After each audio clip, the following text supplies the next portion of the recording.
Well, we have a free black. Who's the free black slave who he escaped disguised as a sailor?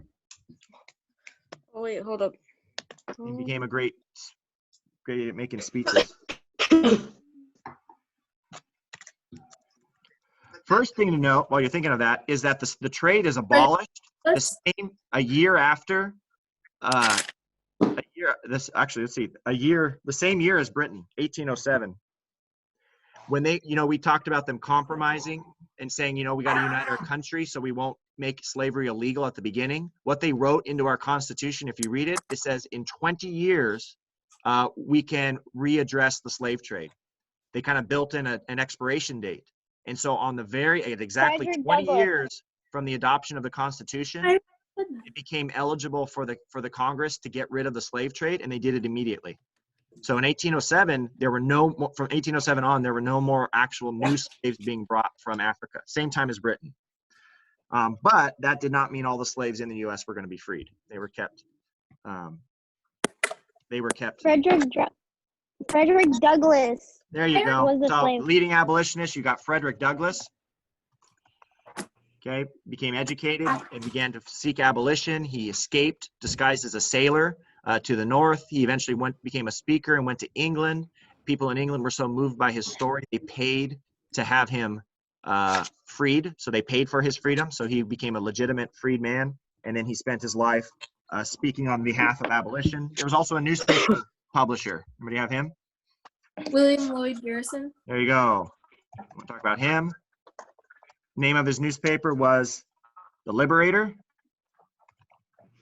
Okay. An interesting thing to note, he not only fought for abolition of slaves, but he fought racism in the North and South. Sometimes we think because there was no slavery in the North, everybody treated African Americans correctly. No, and many times they agreed that slavery was wrong, but they still did not want. There still was, a level of racism or prejudice in the North, and so he really fought that in the North and the South with his newspaper, The Liberator. And then there was a woman who wrote a novel. Who was that? Or what was the novel? Harriet, no. Yep. Yeah, Harriet Beecher Stowe. Yeah, Harriet Beecher Stowe, her book, Uncle Tom's Cabin. That really is kind of like you have these movies today where, like, again, you have the issue of abortion, say, and it's just kind of this idea, and people don't really know what abortion looks like. And then you have some of these movies starting to come out where they're trying to depict what actually it looks like, or they'll publish pictures, and people will become more aware of what's actually happening, and that will kind of change public opinion. That's what Harriet Beecher Stowe's book did.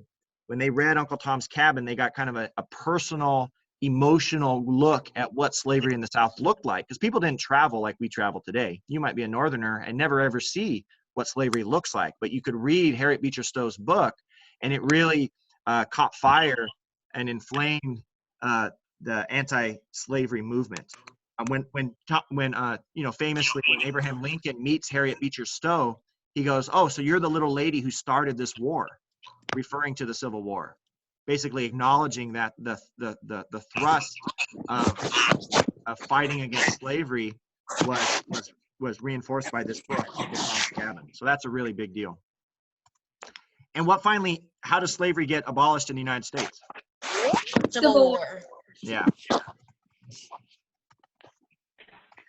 The largest loss of life in armed conflict in U.S. history.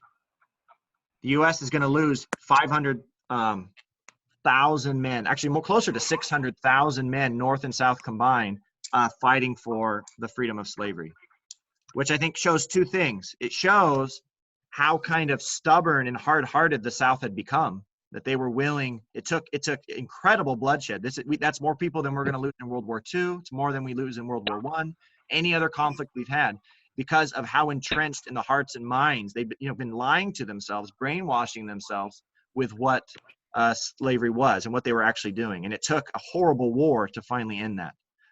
But the other thing it points out is that the U.S. was willing to pay a horrible price, or a high price, to end slavery. That they were so, it was so against our principles that, again, Americans have never fought for anything harder and sacrificed more American lives than they did in ending slavery in the United States. So that's kind of the importance of how that happened. That year was 1865. So you can compare that to 1833. The U.S. Britain is totally done and done by legislation, not war, because again, where their slaves were located. 1833. The U.S. doesn't end slavery until 1865. We're actually one of the last countries to do so. The last country to do so is going to be Brazil in around 1880. Is the last place, new world country to outlaw Mr. slavery. Meffert. Yeah. We have a Zoom meeting with Miss T also at 11:30. So Oh, it was at 11:30. yeah, that's what she put Well, I it mean- as. Well, I mean that. It is fine. It is That- fine. that- We that don't All right. need Anyway, here we go. that. I'm going to give you your so what's, and I'll let you out of here. Okay. Okay. I don't have that. Two things to look at this is slavery. This issue of slavery is a major compromise of Christian Europe. In other words, Christians knew better, and they were a really bad Christian testimony to get involved in the Atlantic slave trade. There's a real lost opportunity with Africa. They could have helped Africa. They could have evangelized Africa. Instead, they raped and pillaged it. And so it kind of it's a dark spot in the history of Western civilization in that manner. And again, you just look at the amount of lives lost in the United States. It was a high price for our country to pay for doing that. But at the same time, Christian conscience wins.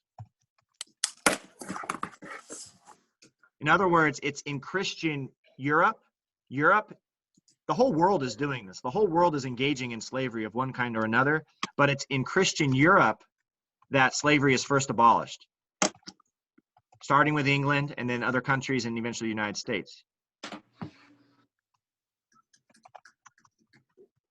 So it's in the values of Western civilization, the values of individuals, the values of freedom, the importance of everyone being equal and created in the image of God. It's where those ideas are prevalent that slavery first ends. Islam doesn't end it first. Buddhism doesn't end it first. Other nations don't end it first. It starts in Christian Europe. So while it is a shame that that Christianity engaged in it at all, it is a testament that it was the first place to finally bring it to an end. And so it just shows the power of what we're talking about, Western civilization. Western civilization, while it did compromise, did eventually win out and put an end to it. And then the rest of the world started to follow suit, though it still exists in some parts of the world, in some cultures today. Okay, so I want to let you go. Anybody have any questions? No, I sent that privately. Okay, well, I don't really care. I guys sent it What would privately. you say the biggest point of this impact would be? No. I think what I just said, the biggest idea is that slavery has existed in humanity Oh my gosh, let me tell you. entire existence and was finally ended by Western civilization.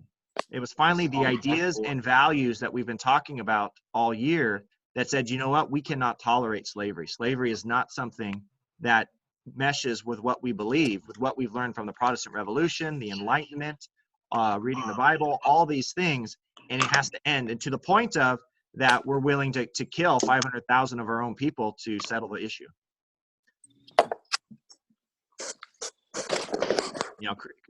Western civilization, specifically Britain and the U.S., really led the way in this. No. Thank you. Okay, anything else? FaceTime. Oh my god. Thank you. All right, Dylan's like really spamming important. Yeah, just FaceTime. make sure your Like- summaries are formatted right. Like- Make sure that you complete. He's like clear thoughts. spamming Don't FaceTime. just He's like, write real no. generic notes that don't show understanding. So I can give you guys lots and lots of points, 100%. All right.